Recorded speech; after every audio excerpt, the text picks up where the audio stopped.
Hello बच्चों, कैसे हैं आप लोग।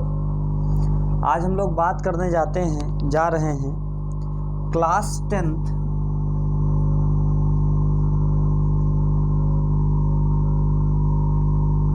में साइंस के फिजिक्स पोर्शन का पहला चैप्टर प्रकाश। कि प्रकाश क्या होता है, प्रकाश के बारे में आप लोग क्या जानते हैं। तो प्रकाश, सबसे पहले हम स्रोत की बात करें, क्योंकि जब तक ये नहीं पता चलेगा कहाँ से ये चीज़ें आती हैं। सबसे पहले हम बात करें स्रोत की, कि प्रकाश क्यों, कहाँ से प्राप्त होता है हम लोगों को।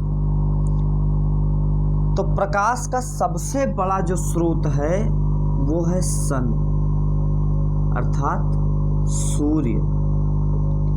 सूर्य से हमें प्रकाश की बहुत ज़्यादा मात्रा प्राप्त होती है, बहुत ज़्यादा मात्रा में हमें सूर्य से प्रकाश प्राप्त होता है। अब प्रकाश के गुणों के बारे में पढ़ते हैं कि प्रॉपर्टीज क्या है प्रकाश की।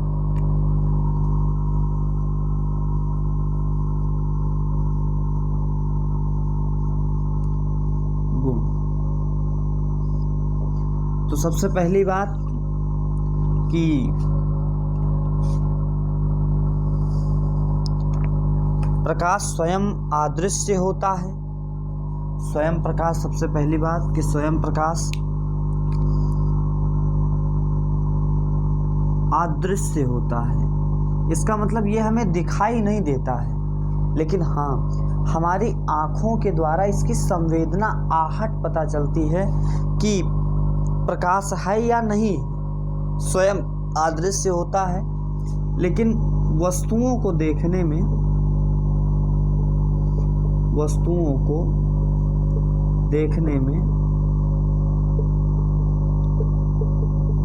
सहायता प्रदान करता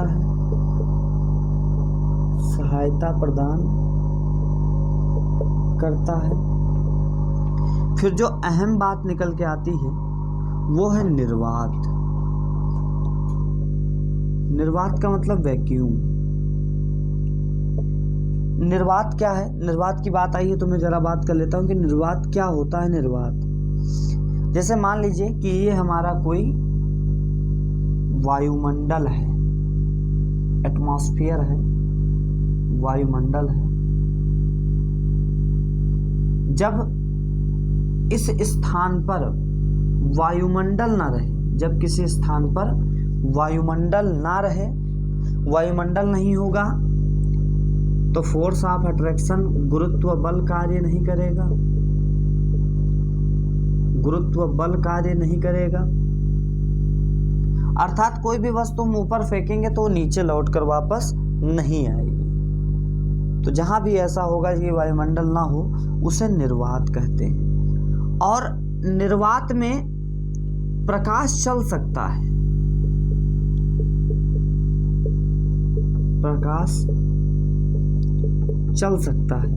अब बात आती है कि प्रकाश चल सकता है तो क्या है जो प्रकाश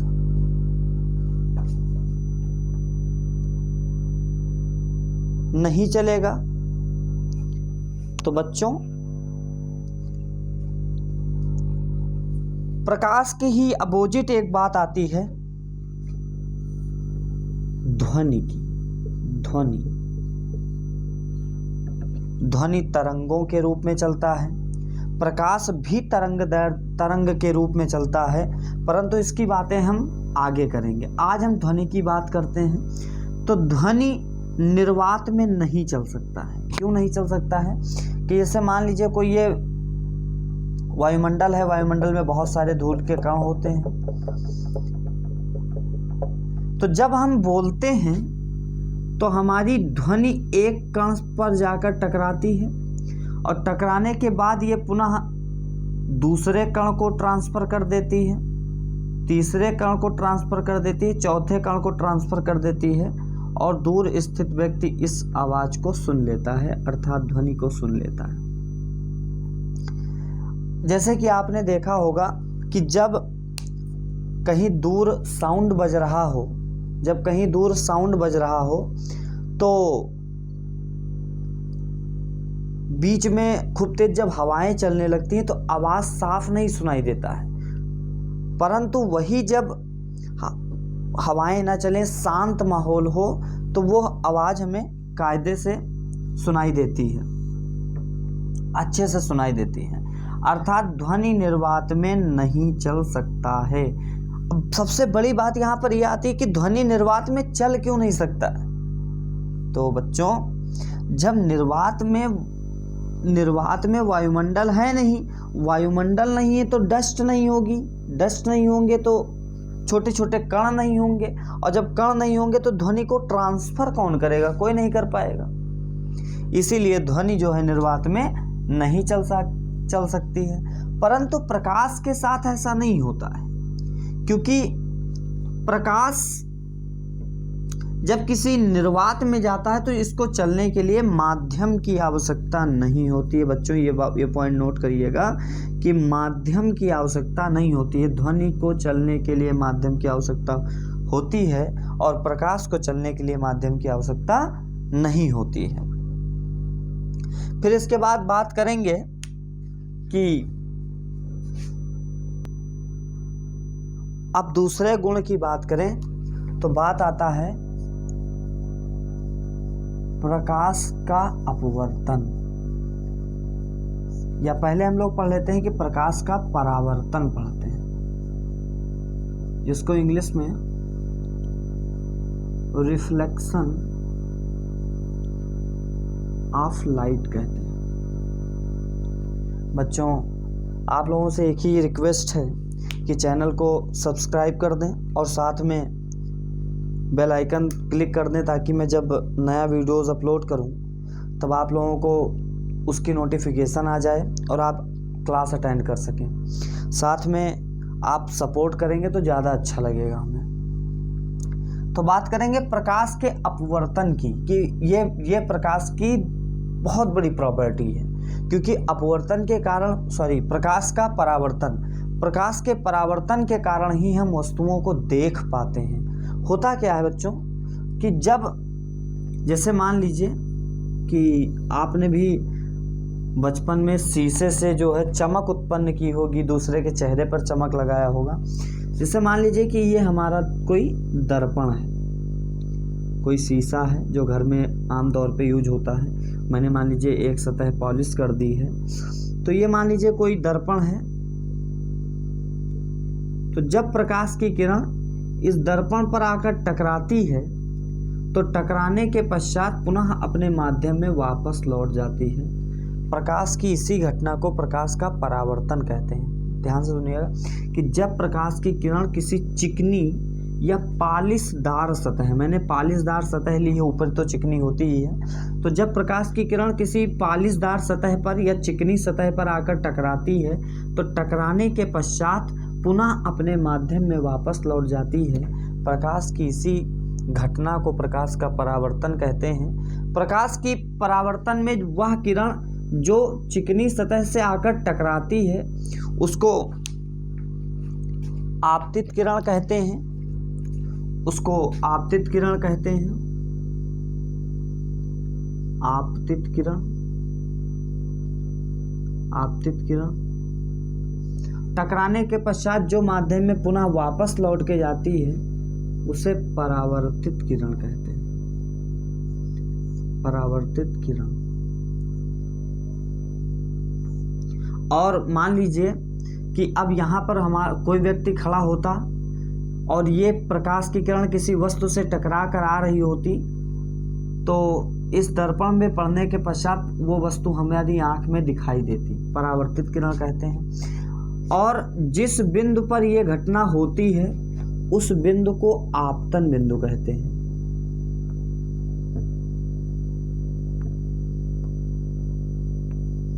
आपतन बिंदु कहते हैं। और आपतन बिंदु पर पृष्ठ के लंबवत खींची गई रेखा, पृष्ठ के लंबवत खींची गई रेखा अभिलंब कहलाती है, अभिलंब कहलाती है। मान लीजिए कि ये पॉइंट O है, तो अभिलंब मतलब नॉर्मल, और नॉर्मल को n से प्रदर्शित करते हैं n डैश। मान लीजिए ये एक किरण है जो इस पे आ रही है और परावर्तित होकर ये बी किरण वापस जा रही है।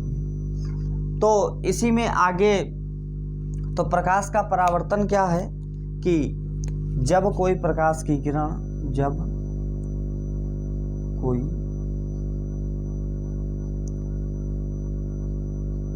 प्रकाश की किरण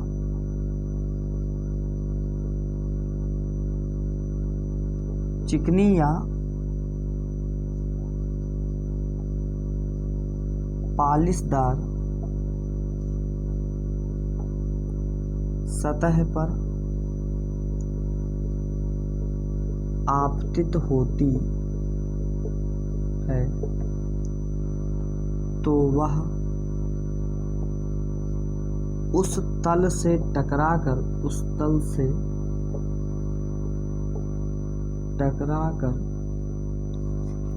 पुनः अपने माध्यम में वापस लौट जाती है।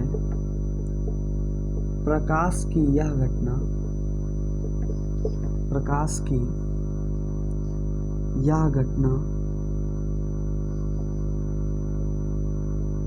का परावर्तन कहलाती है। अब प्रकाश का परावर्तन पढ़ लिए। परावर्तन के बच्चों दो नियम होते हैं, तो हेडिंग डालेंगे इस तरह की परावर्तन के नियम।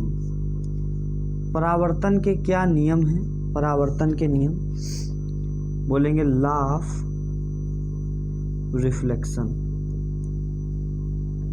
बच्चों एक बात मैं अभी बात करता हूँ। पहला नियम यह है कि आपतित किरण,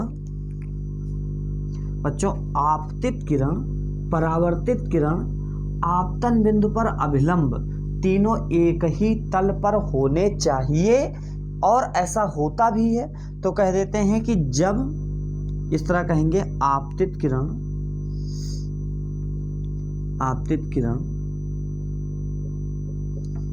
कामा परावर्तित किरण परावर्तित किरण तथा आपतन बिंदु पर अभिलंब तीनों एक ही तल में होते हैं। यह पहला नियम है, जरा फिर से सुनिएगा ध्यान से कि आपतित किरण, परावर्तित किरण तथा आपतन बिंदु पर अभिलंब तीनों एक ही तल में होते हैं। अर्थात आप देख भी पा रहे हैं कि तीनों एक ही तल में हो रहे हैं, ठीक है, एक ही माध्यम में होते हैं। और दूसरा जो नियम आता है, दूसरा नियम क्या है, जरा ध्यान से, कि ये जो आपतित किरण है और अभिलंब किरण के बीच में कोण बनता है जिसे आपतन कोण कहते हैं। आपतन कोण, आपतन कोण क्या है बच्चों? आपतित किरण अभिलंब के मध्य बना कोण आपतन कोण कहलाता है और परावर्तित किरण अभिलंब के मध्य बना कोण परावर्तन कोण कहलाता है। परावर्तन कोण कहलाता है, परावर्तन कोण कहलाता है। इसे आर से लिखते हैं, इसे आई से लिखते हैं। तो दूसरा परावर्तन का जो नियम है वो दूसरा नियम क्या कह रहा है कि आपतन कोण अपवर्तन कोण के हमेशा बराबर होता है, हमेशा बराबर होता है। आपतन कोण परावर्तन कोण के हमेशा बराबर होता है। तो आज यहीं पर हम लोगों का प्रकाश का परावर्तन खत्म हुआ। एक बार फिर से देख लेते हैं कि प्रकाश का परावर्तन क्या है। तो प्रकाश का परावर्तन जब कोई प्रकाश की किरण चिकनी या पालिशदार सतह पर आपतित होती है तो वह उस तल से टकराकर पुनः अपने माध्यम में वापस लौट जाती है। प्रकाश की यह घटना प्रकाश का परावर्तन कहलाती है। और आपतित पड़ने वाली प्रकाश की किरण आपतित किरण और टकराकर जाने वाली किरण परावर्तित किरण कहलाती है। और जिस बिंदु पर ये दोनों किरणें मिलती हैं या जिस बिंदु पर ये घटना होती है उस बिंदु को आपतन बिंदु कहते हैं। आपतन बिंदु से दर्पण चिकनी या पालिशदार सतह के लंबवत खींची गई रेखा अभिलंब कहलाती है। तो इस प्रकार एक आगे बात बढ़ जाती है कि आपतित किरण अभिलंब के मध्य बना कोण आपतन कोण और परावर्तित किरण तथा परावर्तित किरण अभिलंब के मध्य बना कोण परावर्तन कोण R कहलाता है। परावर्तन के दो नियम बन जाते हैं। एक नियम आपतित किरण पहला नियम है आपतित किरण, परावर्तित किरण तथा आपतन बिंदु पर अभिलंब तीनों एक ही तल में होते हैं। और दूसरा होता है कि आपतन कोण सदैव परावर्तन कोण के बराबर होता है। थैंक यू सो मच बच्चों। नेक्स्ट वीडियो में और भी एक्सपेंडेड अच्छी लेकर आऊँगा जिसमें हम लोग बात करेंगे प्रकाश के अपवर्तन की। पुनः आप लोगों से रिक्वेस्ट है कि आप लाइक करें, शेयर करें, सब्सक्राइब करें और अगर वीडियो अच्छी लगी हो तो कमेंट करके कोई सजेशन भी दें कि सर थोड़ा ऐसे करना चाहिए। वैसे मेरा नाम बच्चों सूर्यांश सक्सेना है और मैं फखरपुर से हूँ, फखरपुर बहराइच से हूँ। मेरी कोचिंग चलती है नियर अबाउट, उसमें 100-200 लड़के हैं। Thank you so much. मिलते हैं नेक्स्ट वीडियो में। देखना ना भूलें महेश कोचिंग सेंटर।